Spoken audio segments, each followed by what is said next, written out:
talking about doing stuff live, you as a band have had that rare privilege of headlining Glastonbury Festival twice, 2007 and 2013. It's such a big difference when you look at the two performances, I think.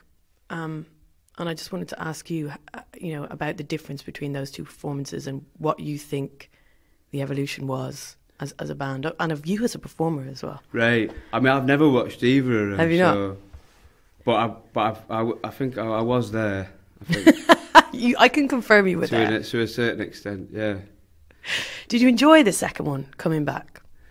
I remember being a lot less nervous, I think, on the second one, yeah. And I remember being quite unsettled in the first one. I mean, I enjoyed that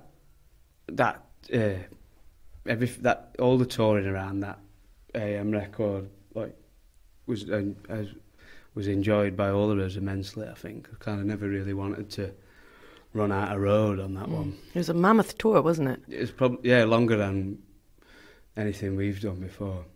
Could have gone longer, I think. Well, it sort of couldn't actually at the time, but a great deal had probably changed by the second time we came around to it. Yeah. The Glastonbury, the second time round, the way that you performed was, I mean, I know you haven't watched it back, right? But I think I've got a pretty good. It was pretty incredible, and I think everyone was like, "Wow, this is," because I don't think a lot of people had seen you, the way that you looked, the moves.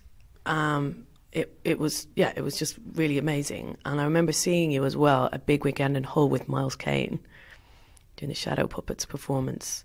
Do you remember that? I mean, being like just gobsmacked because you were so fearless on stage. You were like doing ninja kicks in a vest. No, I was not. Yeah, you were doing like it was like you were in some sort of amazing trance. And I remember thinking, you're so fearless as a performer, and I'm just interested in that kind of evolution as to how you get to that point. I took off my Berghaus. I think it started with that. If you were to, look at that 2007 against 2012 or whatever, it probably seemed like a leap, but I think it was probably quite a gradual. You were getting there. I think, yeah. That's what I think. That's what I'd have to say. Maybe I took a lot of cues probably from that record that we'd made, and a confidence that's grown over. Possibly, I think something to do with it. I'm not sure. I'm not really sure if it's for me to say. It's difficult to talk about because I don't really think about this stuff too much. Well, that's interesting in itself, though. Is that it's not all mad considered. It's just kind of the music informs how you're going to feel and how you're going to act on the stage, basically. I think that probably is the answer, isn't it? Yeah. I mean, to a degree, I think on the AM record, I was attracted to the idea that it was almost the same show over and over and over again. Like, not to the extent where I was like doing the same like move every night at the same time, but sometimes like that'd be recurring, or I'd kind of say the same thing but it's almost like we deliberately wanted to make that whole thing like as tight as possible, which slick. Is something that I definitely I suppose that's the word. I was attracted to that then, which I think is changed definitely with the performances on that Puppets record that we just a couple of years ago. Almost that was like a different thing every day. Became attractive then, and as far as going into this year, like, I don't know. I'm interested. Really, yeah. What it's gonna how it will manifest. Yeah. I'm almost certain it's going to be different to 2013. 13, yeah. 13, and I think it'll certainly be different to the last time I were out, which were with Miles. Yeah. I'm sure about that. And I think I'd be more concerned if I was sitting here and thinking it wasn't going to be something new. Take it back, all the way back to 2005, real quick. You had the maddest first couple of years as a band that I think you could possibly have in terms of how much that happened to you so quickly. Do you look back on those years with fondness? How do you look back when you look back at that time, 2005? I try not to, Annie. But yeah, certain things about it are like unforgettable. Like, you know, I remember relatively vividly the like when we had a #1 single and Bet You Look Good on the Dance Floor, and like I remember that moment quite quite vividly. Just to repeat vividly again for the second and now third time, folks.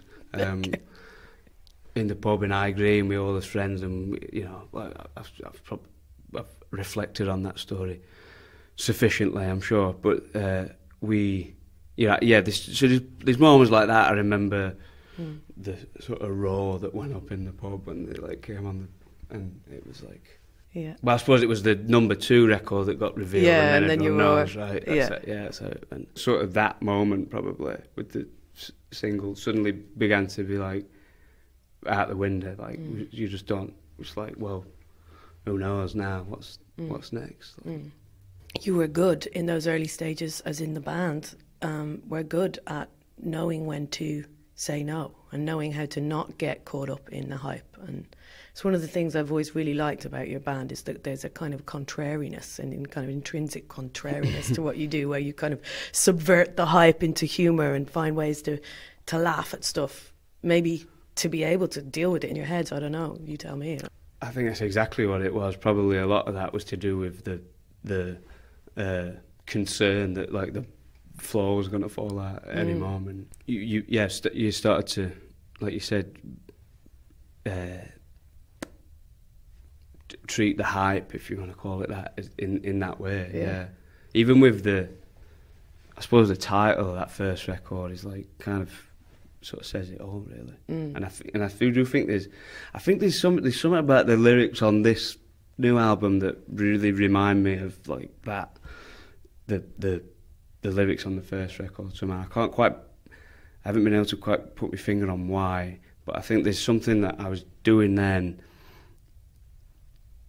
that I'm doing now that I perhaps wasn't doing so much of in between. And I think like my styles as a writer, and that's developed since then, and they're not about the same things necessarily, but there were certain lines I wrote that I thought I'd come back and change, and then by the time I came back around to changing them, I was attracted to like how blunt it was. Yeah. And I think maybe it's somewhere in that there is the similarity between the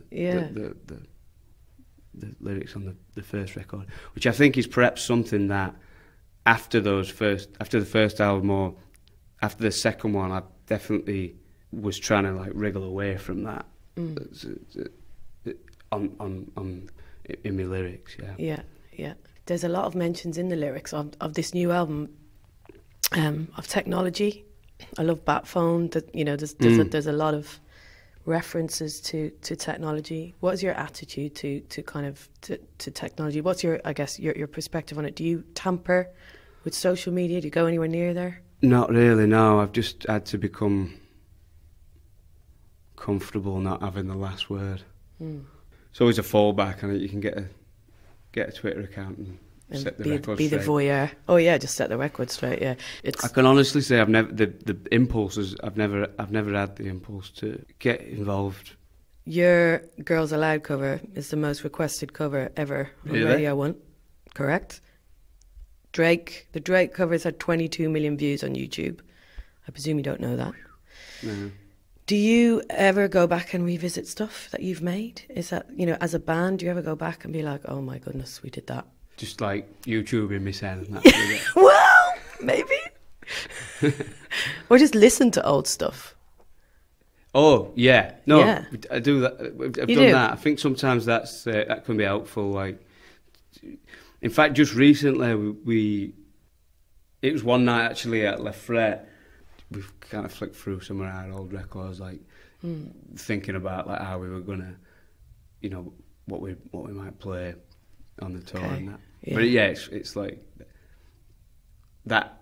It doesn't happen very often. That certainly not like the four of us like together doing that. But it was quite amusing that night. Like I bet. Is there arguments about who wants to play what? No, I don't remember there being many arguments that night about it. There was more just kind of...